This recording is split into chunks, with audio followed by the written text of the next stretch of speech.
आज 21वीं सदी के आधुनिक भारत की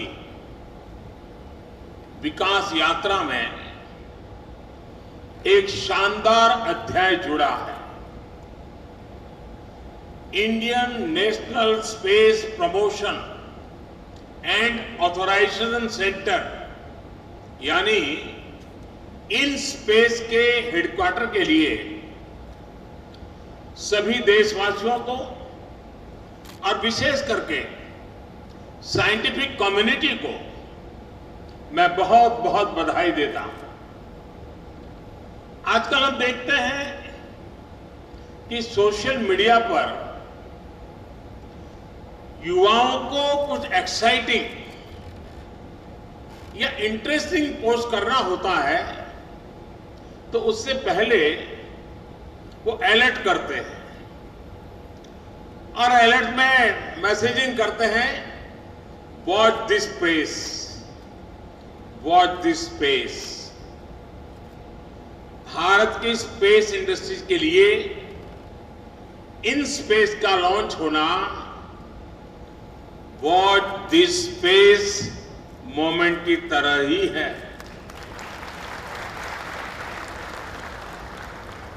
इन स्पेस भारत के युवाओं को, भारत के बेस्ट साइंटिफिक माइंड्स को अपने टैलेंट दिखाने का एक अभूतपूर्व अवसर है। चाहे वो सरकार में काम कर रहे हो या प्राइवेट सेक्टर में, इन स्पेस सभी के लिए बेहतरीन अवसर लेकर के आया है। इन स्पेस में भारत की स्पेस इंडस्ट्री में क्रांति लाने की बहुत क्षमता है और इसलिए मैं आज जरूर इस बात को कहूंगा कि watch the space. In space it for space, in space it for pace, in space it for ace. साथियों, दशकों तक भारत में स्पेस सेक्टर से जुड़ी प्राइवेट इंडस्ट्री को सिर्फ वेंडर के तौर पर ही देखा गया। सरकार ही सारे स्पेस मिशन और प्रोजेक्ट्स पर काम करती थी। हमारे प्राइवेट सेक्टर वाले लोगों से जरूरत के हिसाब से बस कुछ पार्ट्स और इक्विपमेंट्स ले लिए जाते थे।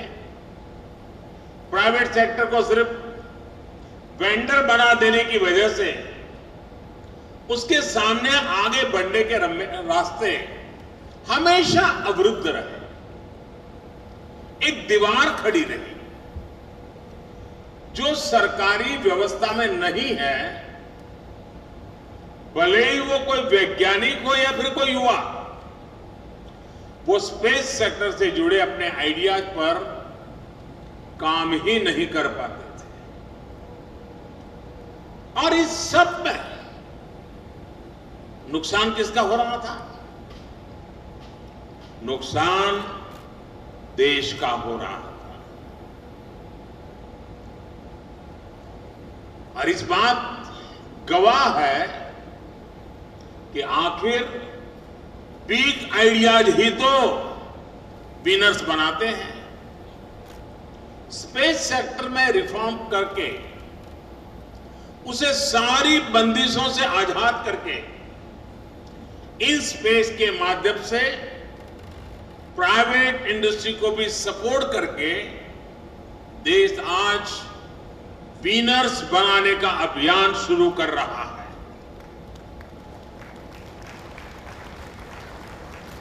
आज प्राइवेट सेक्टर सिर्फ वेंडर बनकर नहीं रहेगा, बल्कि स्पेस सेक्टर में बिग विनर्स की भूमिका निभाएगा।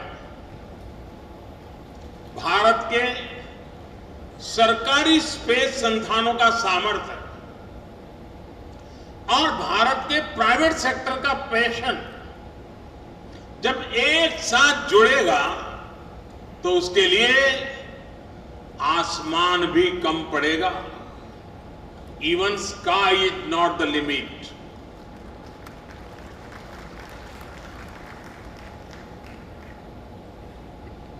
जैसे भारत के आईटी सेक्टर का सामर्थ्य आज दुनिया देख रही है, वैसे ही आने वाले दिनों में भारत के स्पेस सेक्टर की ताकत नई ऊंचाई पर होगी। इन स्पेस इंडस्ट्री, स्टार्टअप्स और इसरो के बीच ट्रांसफर ऑफ टेक्नोलॉजी को भी फैसिलिटेट करने का काम करेगा। प्राइवेट सेक्टर इसरो के रिसोर्सेज का इस्तेमाल भी कर सके, इसरो के साथ मिलकर काम कर सके, ये भी सुनिश्चित किया जा रहा है। साथियों, स्पेस सेक्टर में ये रिफॉर्म करते समय मेरे मन में हमेशा भारत के युवाओं का असीम सामर्थ्य रहा। और अभी जिन स्टार्टअप्स में जाकर के मैं आया हूं, बहुत छोटी आयु के नौजवान और बहुत बुलंद हौसले के साथ वो कदम आगे रख रहे हैं। उनको देख करके, उनको सुन करके मेरा मन बड़ा प्रसन्न हो गया। मैं इन सभी नौजवानों को बधाई देता हूं। स्पेस सेक्टर में पहले की जो व्यवस्थाएं थी, उसमें भारत के युवाओं को उतने मौके नहीं मिल रहे थे। देश के नौजवान अपने साथ इनोवेशन, एनर्जी और स्पिरिट ऑफ एक्सप्लोरेशन को लेकर आते हैं। उनकी रिस्क टेकिंग कैपेसिटी भी बहुत होती है। ये किसी भी देश के विकास के लिए बहुत जरूरी होता है। लेकिन अगर कोई युवा कोई इमारत बनाना चाहे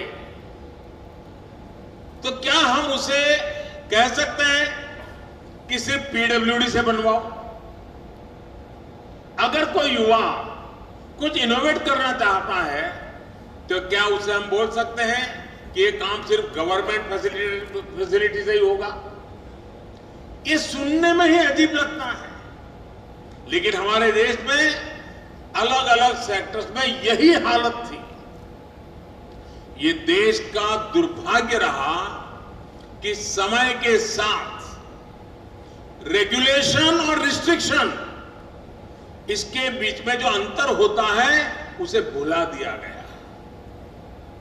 आज जब भारत का युवा राष्ट्र निर्माण में ज्यादा से ज्यादा भागीदार बनना चाहता है तो हम उसके सामने ये शर्त नहीं रख सकते कि जो करना है सरकारी रास्ते से ही करो। ऐसी शर्त का जमाना चला गया। हमारी सरकार भारत के युवाओं के सामने से हर अवरोध को हटा रही है, लगातार रिफॉर्म्स कर रही है। डिफेंस सेक्टर को प्राइवेट इंडस्ट्री के लिए खोल देना, आधुनिक ड्रोन पॉलिसी बनाना हो, जियो स्पेशल डाटा गाइडलाइंस बनानी हो, टेलीकॉम आईटी सेक्टर में वर्क फ्रॉम एनीवेयर की सहूलियत देनी हो, सरकार हर दिशा में काम कर रही है। हमारी कोशिश है कि हम भारत के प्राइवेट सेक्टर के लिए ज्यादा से ज्यादा ईज ऑफ डूइंग बिजनेस का माहौल बनाएं, ताकि देश का प्राइवेट सेक्टर देशवासियों की ईज ऑफ लिविंग में उतनी ही मदद करे। साथियों, यहां आने से पहले अभी मैं इन स्पेस की टेक्निकल लैब और क्लीन रूम भी देख रहा था। यहां सैटेलाइट के डिजाइन, फैब्रिकेशन, असेंबली, इंटीग्रेशन और टेस्टिंग के लिए आधुनिक उपकरण भारतीय कंपनियों के लिए उपलब्ध होंगे। यहां और भी कई आधुनिक फैसिलिटीज और इंफ्रास्ट्रक्चर तैयार किए जाएंगे जो स्पेस इंडस्ट्री का सामर्थ्य बढ़ाने में मदद करेगा। आज मुझे प्रदर्शनी एरिया को भी देखने, स्पेस इंडस्ट्री और स्पेस स्टार्टअप के लोगों से बात करने का भी मौका मिला। मुझे याद है जब हम स्पेस सेक्टर में रिफॉर्म कर रहे थे तो कुछ लोग आशंका जता रहे थे कि स्पेस इंडस्ट्री में कौन प्राइवेट प्लेयर आएगा, लेकिन आज स्पेस सेक्टर में 60 से ज्यादा भारतीय प्राइवेट कंपनियां आज ऑलरेडी उसमें लीड कर रही हैं और उनको देख करके मुझे और प्रसन्नता हुई है। आज मुझे गर्व है कि हमारे प्राइवेट इंडस्ट्री के साथियों ने launch vehicle, satellite, ground segment और स्पेस एप्लीकेशन के क्षेत्रों में तेजी से काम शुरू कर दिया है। पीएसएलवी रॉकेट के निर्माण के लिए भी भारत के प्राइवेट प्लेयर्स आगे आए हैं। इतना ही नहीं, कई प्राइवेट कंपनियों ने तो अपने खुद के रॉकेट की डिजाइन भी तैयार कर ली है। ये भारत के स्पेस सेक्टर की असीमित संभावनाओं की एक झलक है। इसके लिए मैं अपने साइंटिस्ट, इंडस्ट्रियलिस्ट, युवा उद्यमियों और सभी देशवासियों को हार्दिक बधाई देता हूं। और इस पूरी यात्रा में ये जो नया मोड़ आया है, एक नई ऊंचाई का रास्ता चुना है, उसके लिए अगर मुझे किसी को सबसे ज्यादा बधाई देनी है, किसी को सबसे ज्यादा धन्यवाद देना है, तो मेरे इसरो के लोगों को धन्यवाद देना है। हमारे इसरो के पुराने सचिव यहां सामने बैठे हैं, जिन्होंने इस बात को लीड किया और अब हमारे सोमनाथ जी इसको आगे बढ़ा रहे हैं। और इसलिए मैं इसकी पूरी क्रेडिट मेरे इन इसरो के साथियों को दे रहा हूं, इन साइंटिस्टों को दे रहा हूं।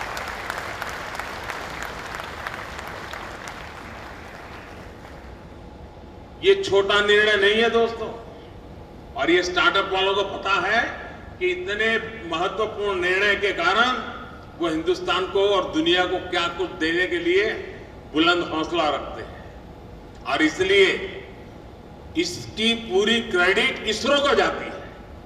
उन्होंने इस काम में बढ़ चढ़ करके कदम उठाए हैं, चीजों को तेजी से आगे बढ़ाने के लिए उन्होंने कोशिश की है। और जहां अपनी ही मालिकी थी, वो कह रहे नहीं, आइए देश के नौजवान, ये आपका है, आप आगे बढ़िए। ये अपने आप में बहुत बड़ा क्रांतिकारी डिसीजन है। साथियों, हम इस समय अपनी आजादी के 75 साल का अमृत महोत्सव मना रहे हैं। आज भारत में हमारी जिन सफलताओं ने करोड़ों देशवासियों को प्रेरणा दी, उन्हें आत्मविश्वास दिया, उनमें हमारी स्पेस उपलब्धियों का विशेष योगदान है। इसरो जब कोई रॉकेट लॉन्च करता है, कोई अभियान अंतरिक्ष में भेजता है, तो पूरा देश उससे जुड़ जाता है, गर्व महसूस करता है। देश उसके लिए प्रार्थनाएं करता है, और जब वो सफल होता है तो हर देशवासी आनंद, उमंग और गर्व से उसकी अभिव्यक्ति करता है, और उस सफलता को हिंदुस्तान का हर नागरिक खुद की सफलता मानता है। और अगर कहीं कुछ अनहोनी हो जाए, अकल्पनीय हो गया, तो भी देश अपने वैज्ञानिकों के साथ खड़े होकर उनका हौसला बढ़ाता है। कोई साइंटिस्ट है या किसान मजदूर है, विज्ञान की तकनीकियों को समझता है या नहीं समझता है। इन सब से ऊपर हमारा स्पेस मिशन देश के जन गण के मन का मिशन बन जाता है।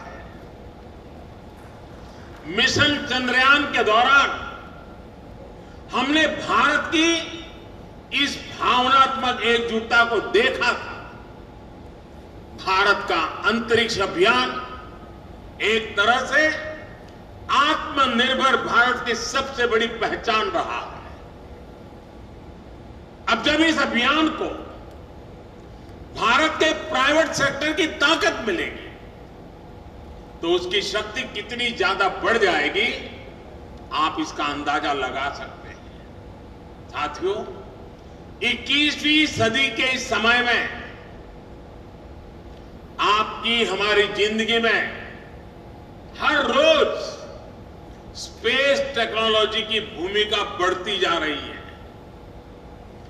जितनी ज्यादा भूमिका, जितने ज्यादा एप्लीकेशन, उतनी ही ज्यादा संभावनाएं। 21वीं सदी में स्पेस टेक एक बड़े रिवॉल्यूशन का आधार बनने वाला है। स्पेस टेक अब केवल दूर स्पेस की नहीं, बल्कि हमारे पर्सनल स्पेस की टेक्नोलॉजी बनने जा रही है।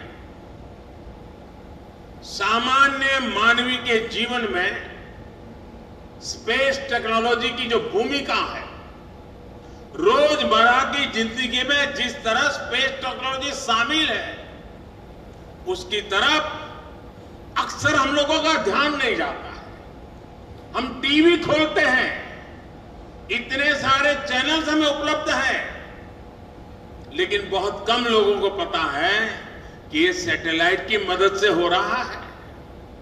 कहीं आना जाना हो, ये देखना हो कि ट्रैफिक है या नहीं, शॉर्टेस्ट रास्ता कौन सा है, ये सब किसकी मदद से हो रहा है? सैटेलाइट की मदद से हो रहा है। अर्बन प्लानिंग के इतने काम हैं, कहीं रोड बन रहे हैं, कहीं ब्रिज बन रहे हैं, कहीं स्कूल, कहीं अस्पताल बन रहे हैं, कहीं ग्राउंड वाटर टेबल चेक करना है, इंफ्रा प्रोजेक्ट की मॉनिटरिंग करनी है।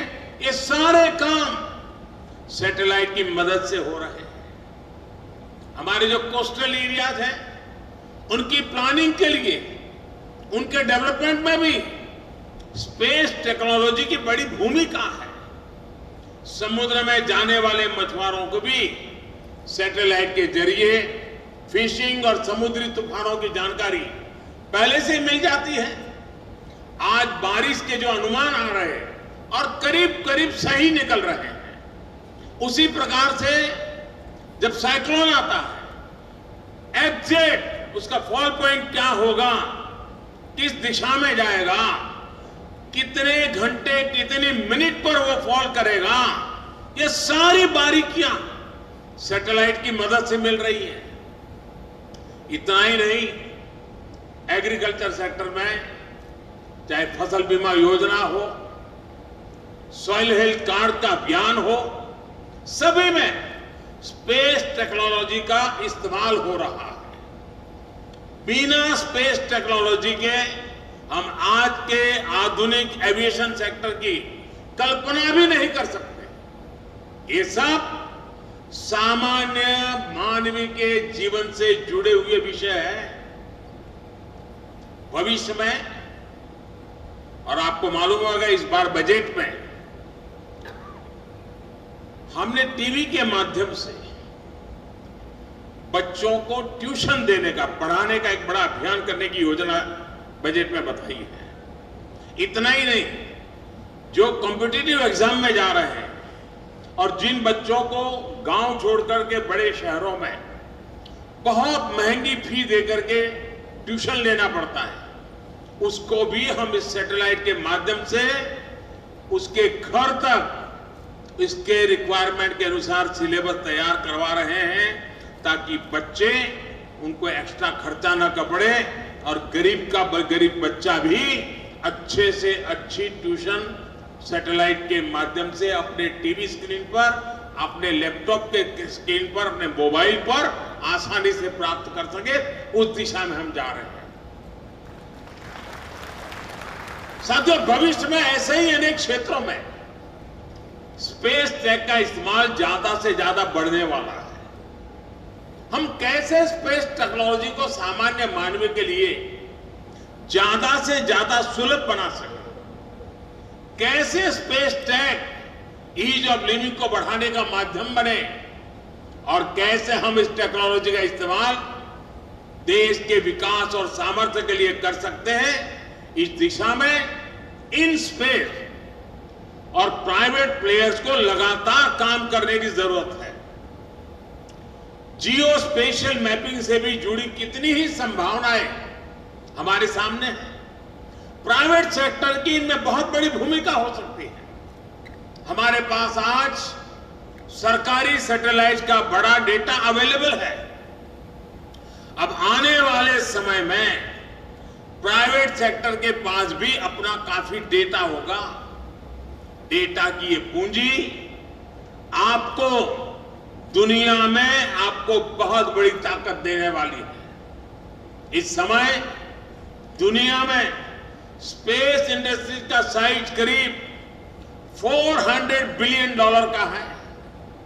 2040 तक इसके $1 ट्रिलियन इंडस्ट्री बनने की संभावना पड़ी हुई है।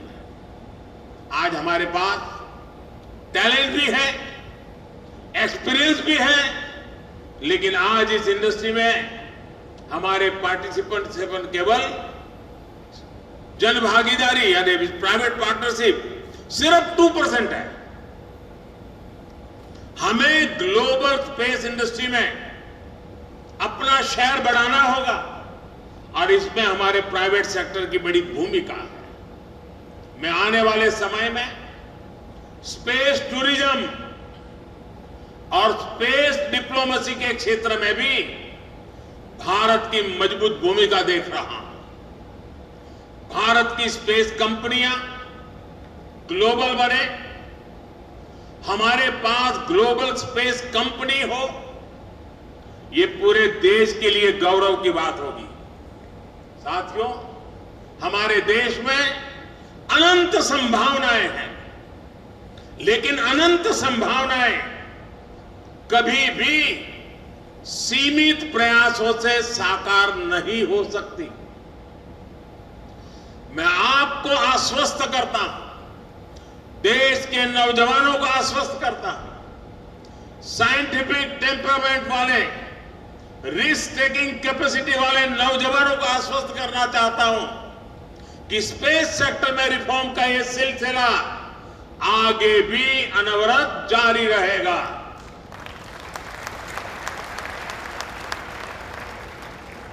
प्राइवेट सेक्टर की जरूरतों को सुना जाए, समझा जाए, व्यापार की संभावनाओं का आकलन किया जाए, इसके लिए एक मजबूत मैकेनिज्म बनाया गया है। इन स्पेस इस दिशा में प्राइवेट सेक्टर की सभी जरूरतों को पूरा करने के लिए एक single window independent nodal agency के रूप में काम करेगा। सरकारी कंपनियां, स्पेस इंडस्ट्रीज, स्टार्टअप्स और इंस्टीट्यूट्स के बीच सामंजस्य के साथ आगे बढ़ने के लिए भारत नई भारतीय अंतरिक्ष नीति पर भी काम कर रहा है। हम स्पेस सेक्टर में ईज ऑफ डूइंग बिजनेस को बढ़ावा देने के लिए भी जल्द ही एक पॉलिसी लेकर आने वाले हैं। साथियों, मानवता का भविष्य, उसका विकास आने वाले दिनों में दो ऐसे क्षेत्र हैं जो सबसे ज्यादा प्रभावी होने वाले हैं। हम जितना जल्दी उसको एक्सप्लोर करेंगे, दुनिया की स्पर्धा में हम देरी किए बिना जितने आगे बढ़ेंगे, हम परिस्थितियों को लीड भी कर पा सकते हैं, कंट्रोल भी कर सकते हैं। और वो दो क्षेत्र हैं, एक है स्पेस, दूसरा है सी, समंदर।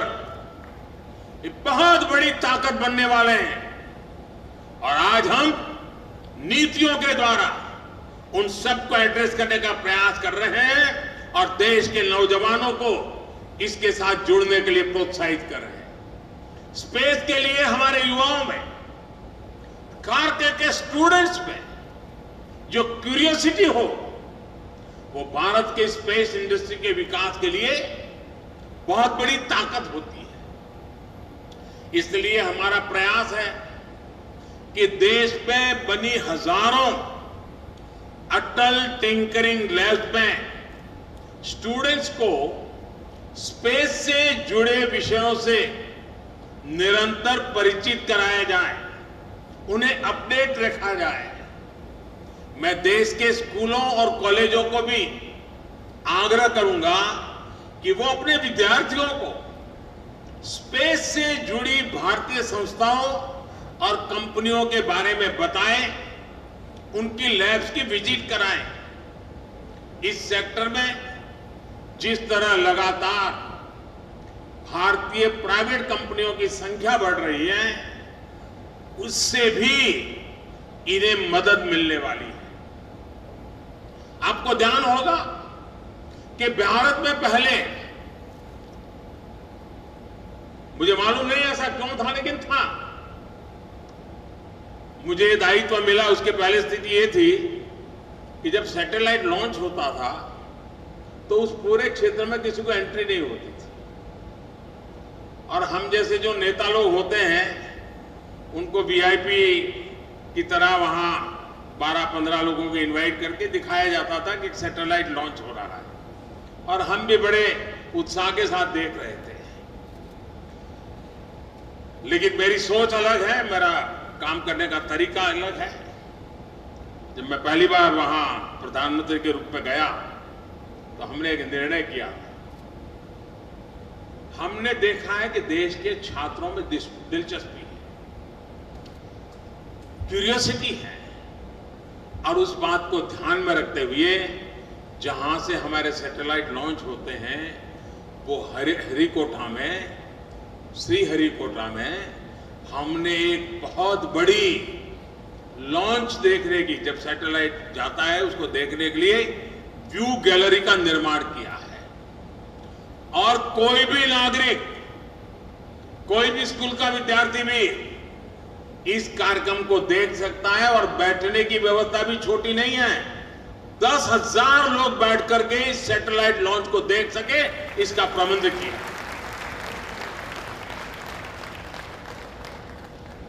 चीजें छोटी लगती हैं लेकिन भारत के जीवन पर इसका बहुत बड़ा प्रभाव हो रहा है। साथियों, इन स्पेस हेडक्वार्टर का लोकार्पण आज हो रहा है, एक प्रकार से गतिविधि का केंद्र बनता जा रहा है। मुझे इस बात की भी खुशी है कि गुजरात अलग अलग सेक्टर्स में राष्ट्रीय और अंतर्राष्ट्रीय स्तर के बड़े संस्थानों का सेंटर बनता जा रहा है। मैं भूपेंद्र भाई और उनकी पूरी टीम को, गुजरात सरकार के हमारे सभी साथियों को उनके इस इनिशिएटिव के लिए, प्रोएक्टिव हर नीतियों को सपोर्ट करने के लिए मैं हृदय से आभार व्यक्त करता हूं, अभिनंदन करता हूं। और आपको मालूम है, अभी कुछ सप्ताह पहले ही जामनगर में WHO के global centre for traditional medicine का काम शुरू हुआ है। राष्ट्रीय रक्षा यूनिवर्सिटी हो, नेशनल लॉ यूनिवर्सिटी हो, पंडित दीनदयाल उपाध्याय एनर्जी यूनिवर्सिटी हो, नेशनल फॉरेंसिक साइंस यूनिवर्सिटी हो, नेशनल इनोवेशन फाउंडेशन हो, चिल्ड्रंस यूनिवर्सिटी हो, कितने ही नेशनल इंस्टीट्यूट्स यहां आसपास में ही हैं। Bhaskaracharya institute for space application and Jio informatics यानी बाइसेक, इसकी स्थापना देश के अन्य राज्यों को भी प्रेरणा बन गई है। इन बड़े संस्थानों के बीच अब इन स्पेस भी इस जगह की पहचान बढ़ाएगा। मेरा देश के युवाओं से विशेषकर गुजरात के युवाओं से आग्रह है, वो इन बेहतरीन भारतीय संस्थाओं का पूरा लाभ उठाएं। मुझे पूरा भरोसा है आपकी सक्रिय भूमिका से भारत स्पेस सेक्टर में नई ऊंचाई हासिल करेगा। और आज के इस शुभ अवसर पर मैं खास करके जो प्राइवेट सेक्टर ने उत्साह के साथ भाग लिया है, जो नौजवान नए हौसले नए संकल्प के साथ आगे आए हैं, उनको बधाई भी देता हूं और बहुत बहुत शुभकामनाएं भी देता हूं। मैं इसरो के सभी वैज्ञानिकों को, उस इसरो की पूरी टीम को भी अनेक अनेक शुभकामनाएं देता हूं, बहुत बहुत धन्यवाद करता हूं। और मुझे विश्वास है गोयनका प्राइवेट सेक्टर में बहुत सफल व्यक्तित्व रहा है। उनके नेतृत्व में इन स्पेस सच्चे अर्थ में जो सपना हमारा है, उस सपने को पूरा करने का सामर्थ्य लेके आगे बढ़ेगा। इन्हीं अपेक्षाओं के साथ, अनेक अनेक शुभकामनाओं के साथ मैं बहुत बहुत धन्यवाद देता हूं।